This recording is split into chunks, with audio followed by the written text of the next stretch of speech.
So a couple of questions coming up, Nish and Mamta, right? What is the plan for cross-border trade from banking services? How will it be helpful for supply chain service provider? That's a question from Parthiban Krishnan. Yeah, Nish, do you want to talk about the supply chain finance that you were investigating today? Yes, I was just trying to look up the documentation on it. Look, the short answer is there are some service domains that already facilitate elements of this. I will say that in terms of the depth and completeness of buy-in, it's very, very full-featured and matured on the retail banking side. When you get into that corporate and institutional banking and you get into things like supply finance, there's enough defined there to get started. There is probably more that needs to be elaborated as a customer when you adopt it, which can mature it and then can actually be contributed back to the framework if you're a member. But we've actually recently begun looking into this for another client of ours, and so it is there is some capability. It has started to get looked at and started to get elaborated.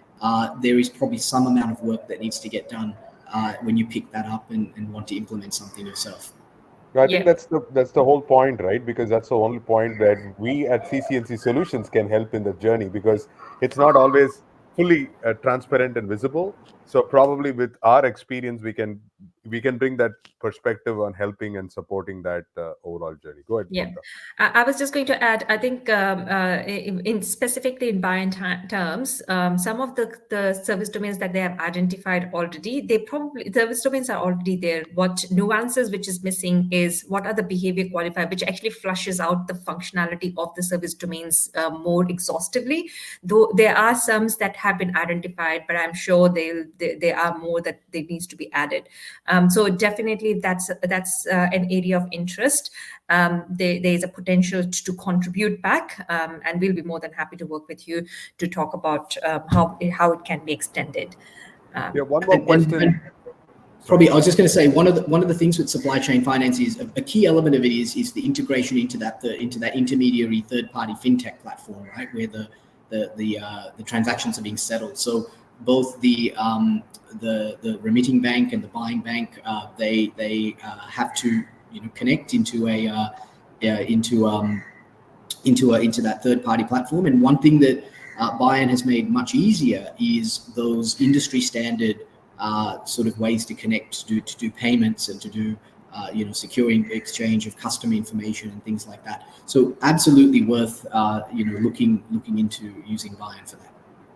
Yeah. So I think we have about 4 minutes time, so we'll go into quickly on the agile methodology and then open up. There's a couple of questions that's coming up. Yeah, so you want to kind of wrap that up on. And look, I can be reasonably quick on this one. I'm conscious we are running short on time.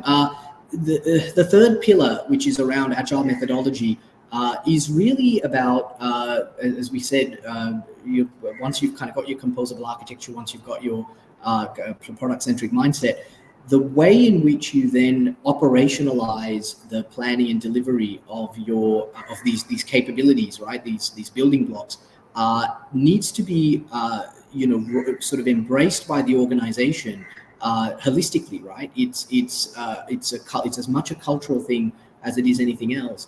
And so what we see in terms of that ideal target state from an agile methodology perspective is being really clear on your value streams. So simple ones are I want to join the bank, or I want to borrow money, or I want to make a transaction. These can be mapped very clearly into your supporting business capabilities or service domains. Building a comprehensive business object model underneath it, alongside it, so that you can very quickly identify where is the data, what's the source of truth. These are all elements of starting to change the way you sort of go about identifying, what's the highest value item to deliver, what's the quickest way to deliver it. That sort of DNA has to get woven into your methodology from start to finish. So that is, that's probably the essence of it, given the amount of time we have. Right. Thanks. So there's a question from Arshad Tanveer. How does regulatory pressures impact enterprise architecture and specifically buy-in implementation, especially for large multinational banks that operate across countries? Yep. I'll start, and Nish, you can add to it. And I think I should. I find, in my personal opinion, and I'm sure a lot of will agree to it, the benefit of just the basic benefit of buy-in linked or overlaid, the buy-in landscape overlaid across the geography provides an incredible benefit to it. And this is coming from my personal experience. We were working in one of the banks which was across 14 different geographies. Each of those geographies would have their own stack altogether, and they were obviously regulatory requirement, but there was never a clear line of sight of which business functions are impacted by each of the regulator or geographical regulatory policies. As a result of that, every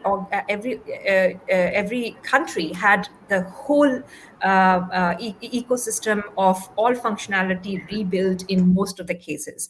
So I think the initial benefit of just being able to rationalize and have a clear sight of what regulatory policies link back to which business function and hence what technologies are supporting that, that's a very good outcome for the bank. And then reusability, like how do we reusable these business functions, service domains for different geographies? And as you drill down, you realize that, and especially including the fact that banks are now becoming more of an IT shop. So they're building their own technology rather than procuring vendor products in a lot of cases. Then they are able to architect their capabilities, which could be reused across geographies as well. So definitely there is a merit and benefit of adopting buy-in across in a bigger organizations. In fact, most we were having these controversial discussions up until 2 years back. Buy-in's opinion was most of the bigger banks are the one who gonna adopt buy-in to reduce their complexity in the bigger banks. In fact, it's only recently that smaller banks have started adopting more aggressively buy-in in their own organization. So the benefit actually is it's definitely easy and much bigger when it has been adopted in a bigger organization, which are across different geographies. Right. A final slide to just check. Anish, you want to kind of tell us Yeah, about look, what are the next steps? Where do people go if they are very keen to absolutely. go and engage with us? For sure. Look, buy-in is really mature. It's getting adopted across the industry. However, it's sometimes hard to know where to start. And so, if whether you're an individual or organization, the same principles sort of apply. First educate yourself, understand what buy-in is. We can come in and do team skill uplift. So we have an extensive training program for buy-in for architects, business analysts, business architects, product owners. So the first step is really just get everyone's skill level up, and then get those business cases right for what buy-in use case do you want to adopt. So again, we can come in, meet with your senior leadership, understand your priorities, and then where buy-in can best help, and start to get that business buy-in, and then of course moving into some kind of a discovery phase to keep it agile. Bite off a piece. Let's do an MVP. So we can help through the entire cycle of that, and we work extensively with banks pretty much on every continent except Antarctica. So get in touch with us. We can absolutely get you started. Awesome. If you just join and let's provide us the feedback, we really thank everyone for your time to be there. As Nish said, if you have any further questions, you can reach out to us at info@ccncsolutions.com. One of us will pick it up. As part of heading global sales and marketing for CCNC Solutions, we're extremely glad to kind of drive these programs for knowledge sharing to the community because we think that there is so much we could contribute back to the community. We are going to be at the FinTech Festival. If you are in Singapore, we're going to be in FinTech Festival in November. Mamta is going to be there, and we are also going to be there as part of a Buy-in conference, which is going to be in London, 19th and 20th of November. So just to give a heads up that we will be there everywhere Buy-in is there. So hopefully, if you have an opportunity for us to meet you, share some experiences, or even connect with you to answer some of more questions, we'd be more than happy to do that. Thank you so much to the panelists. Thank you so much to the people who took time for being on a busy Thursday for an hour.